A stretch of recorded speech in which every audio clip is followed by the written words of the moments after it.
Okay, molecular and net ionic equations. Know these definitions. And then problem 1. Write the complete ionic equation, net ionic equation for each of the following molecular equations. Circle as spectator ions. I should just go back here real quick. Complete ionic equation I learned as total ionic equation. That still appears in some textbooks. So if I go back and forth between them, it's just this is what I learned, and this is how I taught it for many years before they changed over to complete ionic equation in our textbook.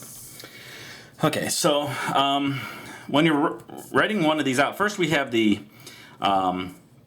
this is the molecular equation. This is where we pretend like all of the ionic compounds remain intact as molecules. Well, we know if they're aqueous, then they break up into ions. That's what aqueous means for ionic compounds. If it's a molecular compound, it means it's just been dissolved. But if it's ionic, if there's ion present, or if it's a strong acid, then it breaks up into ions. So we have what we do first is to go to the complete ionic equation. I'll just write it CIE.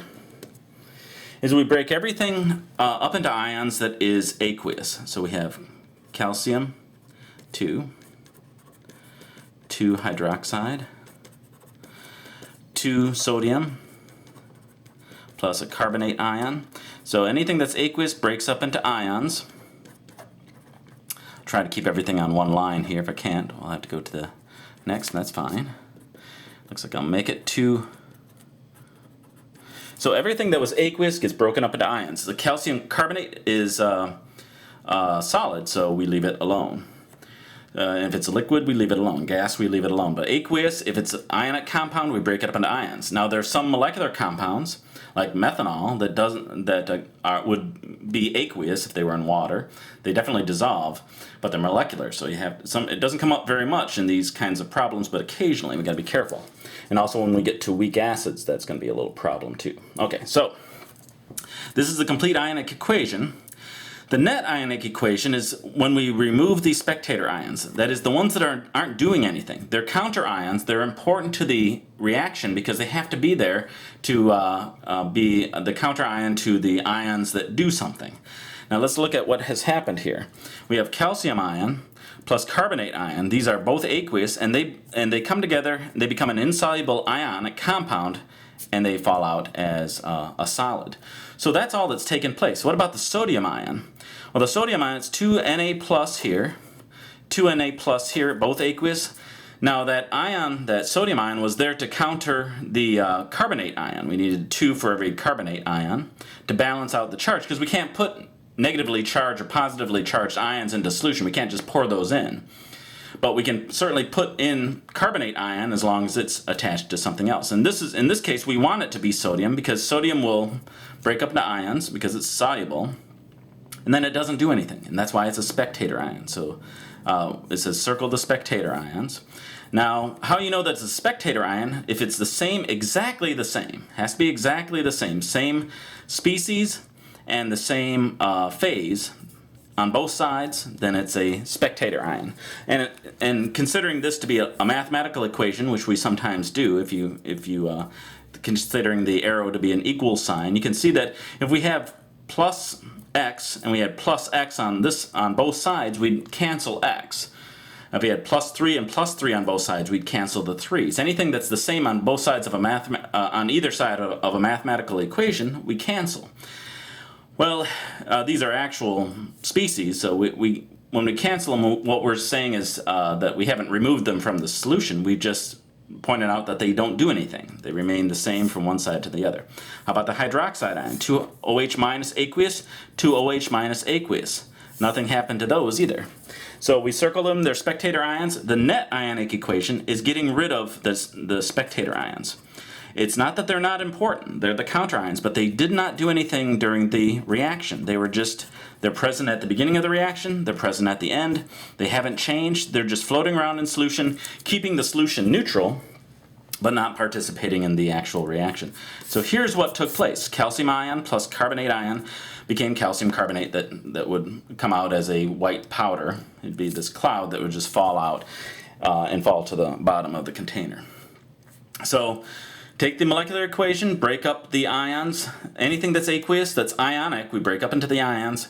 Then any ions that are found on each side, on both sides, and they look exactly the same, those are our spectator ions. In the net ionic equation, we cancel them out. Let's try another one here. I'm going to go a little faster. See, ionic compound, aqueous. Ionic compound, aqueous, solid, aqueous. And this is going to be the way we do things a lot. Only one thing changed from aqueous to solid. Now we have this lead to bromide. Well, we don't want to have a solid here as well, or solids throughout. We want, because it would be a very messy reaction, what we want is two solutions be poured together and something to fall out, or something to react, or a gas to be produced. Only one thing. So it looks like, well, we go through all of this and we only have one thing that's produced. That's really what we normally want. Okay, so the complete ionic equation. Break everything up into its ions. I'm going to start way over here. Lead plus 2 nitrate ions. Oops, it's -1 for those.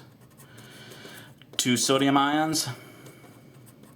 And I'll carry in 2 bromides. I'm going to carry the phases through. You should. It gets a little tiresome to do that, I understand, but it's better to do that, because if you lose track of what has been broken up into its ions and what ions you have, it can get a little tricky. A little messy, especially if you leave off the ions. You might not notice that this is the solid, so you want to put the phase. If you leave off the phases, you might not notice that's the only thing that's fallen out. Now the lead, there's no lead plus 2 on this side, so that's not a spectator ion. It became part of the precipitate. The nitrate ions remain the same. These are spectator ions. The sodium. And when you're circling the spectator ions, really only have to circle the one side. I circle both just to make it clear to myself when I go to do the net ionic equation what the real reaction was, what was the net result, so that I don't put anything else down here. Whoops. And this becomes lead to bromide, solid. So that's the net ionic equation. Okay, and I just want to check back here, make sure that we're doing everything we're supposed to. Yeah. Okay, this guy. This is a molecular compound, but it's also a strong acid. We know that strong acids break up into ions. So we get a few little exceptions. That's why we have the name of acid for this molecular compound, because it's something a little different. It's a molecular compound that, when put in water, turns into ions, or breaks up into ions. And then over the side, aqueous. So you gotta be careful. A few little rules here, and what happens for a lot of students, they learn the basic rule, and then there's 3 or 4 exceptions along the way, and they don't learn those, and they end up doing every one of these problems exactly the same way, and making mistakes because of that. Now the H plus and the ammonia become ammonium ion. The bromides do nothing, so those are the spectator ions. This is a complete ionic equation. The net ionic equation is then whatever's left over. So from the complete to the net ionic equation, we don't, oops. Oh, okay. We don't put in the spectator ions. Now, another thing here, the ammonia is a molecular compound. We don't break it up into N-3 and H and 3H plus. See, students do that all the time. You have to know that this is I'll put a square around it. Not a spectator ion, but this is a molecular compound. And it doesn't break up into ions, but it definitely remains in solution. So these, let me just say here, these are spectator ions. This is a molecular compound, so a little bit different than what we've done before. Now this one, you can see I only put a little room for it, because and I haven't completed the reaction because, well, let's take a look. What we expect to happen is an exchange of the ions, and that's what's happened in each of the ones that came before. So we'd say, well, this would be sodium bromide, but we know that that's aqueous, and potassium chloride, which is aqueous. So we see there's already something wrong. Well, write the complete ionic equation now. Sodium, chlorine or chloride, potassium ion, bromide ion, And of course, if you see what I'm doing here already, that's, no need to sit and watch me write out all these ions. But I want to do it out completely. Okay, is everybody on here?